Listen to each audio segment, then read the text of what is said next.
অনেক দিন ধরেই ভাবছি যে তাল ফুরুলির একটা রেসিপি তোমাদেরকে সাথে শেয়ার করব, তো সময় আর হয়ে উঠছে না।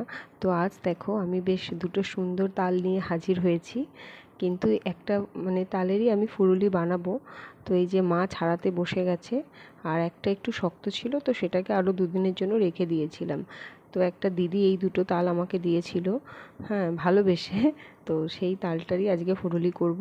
তালটা এতই সুন্দর ছিল, তো মা বললো দে আমি তোকে হেল্প করে দিচ্ছি। তো মা আর কি এই তালটাকে আমাকে ছাড়াতে সাহায্য করলো। তো আমরা অত ঝুড়িতেও কাকি, আবার হাতের সামনে এখন ঝুড়িটা ছিল না বলে এই গ্রেটারগুলোতেই কাটলাম।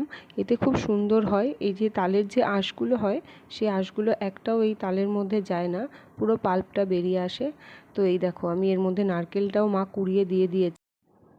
তালের সঙ্গে যাই দেবেন তাতেই ভালো লাগে। তো আমি ওই যে নারকেল দিয়েছিলাম একটা মালাইয়ের হাফ মালাই, আর সাথে এই যে দিয়ে দিলাম হচ্ছে চালের গুঁড়ি, ময়দা, চিনি, আর একটু হচ্ছে মৌরি, আর সুজিও অল্প দিয়েছিলাম। এবার তালটার সঙ্গে এগুলো ভালো করে মিক্স করবেন।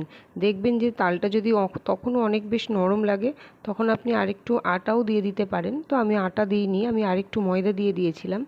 তো এইবার আমি গ্যাসটাকে জ্বালিয়ে নিচ্ছি, জ্বালিয়ে কড়াইটা বসিয়ে দিলাম।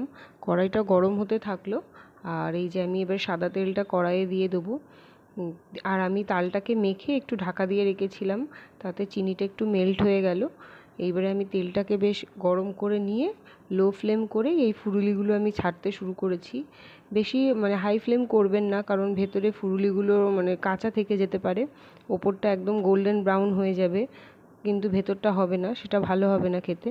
তো আমি মোটামুটি তেলটাকে গরম করে লো মিডিয়াম ফ্লেম করে দিয়েছিলাম। দেখতেই পাচ্ছেন আমার ভেতরের ফুরুলিগুলো অলরেডি কালার চলে এসেছে। তো এইবারে আমি উল্টে পাল্টে নেব। আমার কড়াই হয়ে গেছে ছোট, আর এই ছান্তাটা হয়ে গেছে বড়। তো এই জন্য আমার একটু নাড়তে অসুবিধাই হচ্ছিল। তো যাই হোক, কি আর করা যাবে, হাতের সামনে যা পেয়েছি। ভাজার সময় কোনো তাড়াহুড়ো করবেন না, সময় দেবেন, আস্তে আস্তে হবে, দেখবেন খুব সুন্দর ভাজা হবে, তাতে কোনো অসুবিধা নেই।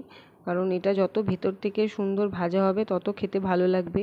আর ময়দা দেওয়া হয়েছে বলে, তারপরে চালের গুঁড়ি দেওয়া হয়েছে বলে এটা খুব ক্রাঞ্চি হবে, খুব সুন্দর হবে। তেলতেলে ব্যাপারটা হবে না। এটা আপনি 2 থেকে 3 দিন কি 1 সপ্তাহ আপনি ফ্রিজে স্টোর করে রেখে খেতে পারবেন। তো আমার মোটামুটি ভাজা হয়ে গেছে, এবার আমি তুলে নিচ্ছি। দেখেছেন কালারটা দারুণ এসেছে। তো আমি এবারে প্রথম ব্যাচটা তুলে নিলাম। মনে হচ্ছে কখন মুখে একটা টপ করে দেব, কিন্তু তার আগেই আমি দিয়ে দিলাম হচ্ছে পরের ব্যাচটা ভাজতে। তো তাড়াতাড়ি করছি, কারণ আমাকে বাড়িও যেতে হবে। তো ঝপঝপ করে আমি দিয়ে দিলাম।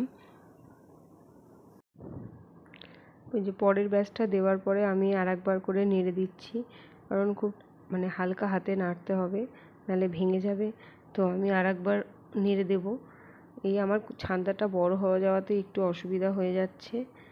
তো আমি তাড়াহুড়ো করছি যাতে আর কি ফুরুলিটা তাড়াতাড়ি হয়ে যায়।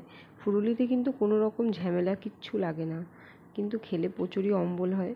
তো তাই সাবধানে খাবেন, বেশি খাবেন না, কিন্তু অবশ্যই বছরে একবার খাবেন। আর এটা কিন্তু আমাদের গোপুসোনার খুব একটা প্রিয়, মানে তাল ফুরুলি একটা খুবই প্রিয় খাদ্য। তো আপনারা যারা যারা বানাবেন আগে অবশ্যই গোপুসোনাকে দেবেন, ভালো লাগবে এটা দেখুন। তো গরম বলে আমি আর কি একটা ভাবছি ট্রাই করব। বিভিন্ন জায়গায় কিন্তু এই তালের বিভিন্ন রকম রেসিপি হয়। তো অনেকে তালের লুচি করে, তালের পরোটা করে, তালের রুটি করে, আবার তালের কেকও হয়। তো যদি আমি আরও কোনো দিনও সময় পাই, আমি তালের লুচি একদিন করে দেখব। আমার খুবই একটা ইচ্ছা যে ওই তালের লুচিটার কেমন একটা টেস্ট হয়, তো এটা করার। তো যদি আমি পারি অবশ্যই আপনাদের সঙ্গে ওটা শেয়ার করব। আর এই ফুরুলিটা এতটাই গরম ছিল, তো আমি একটা খেয়ে আর কি দেখে নিলাম যে কেমন ঠিকঠাক আর কি মিষ্টিটা হয়েছে কিনা, কতটা টেস্ট হয়েছে, কি কি প্রয়োজন। তো দেখলাম একদম পারফেক্ট হয়েছে, দারুণ। তো দেখেছো আমার মোটামুটি ফুরুলিটা রেডি হয়ে গেল, আর এত সুন্দর হয়েছে, এত দারুণ হয়েছে। ওপরটা এত ক্রিস্পি যে কি বলবো, ওপরটা হালকা শক্ত ক্রাঞ্চি, আর ভেতরটা হচ্ছে ততটাই নরম, দারুণ লাগছিল। তো আপনারাও জানাবেন।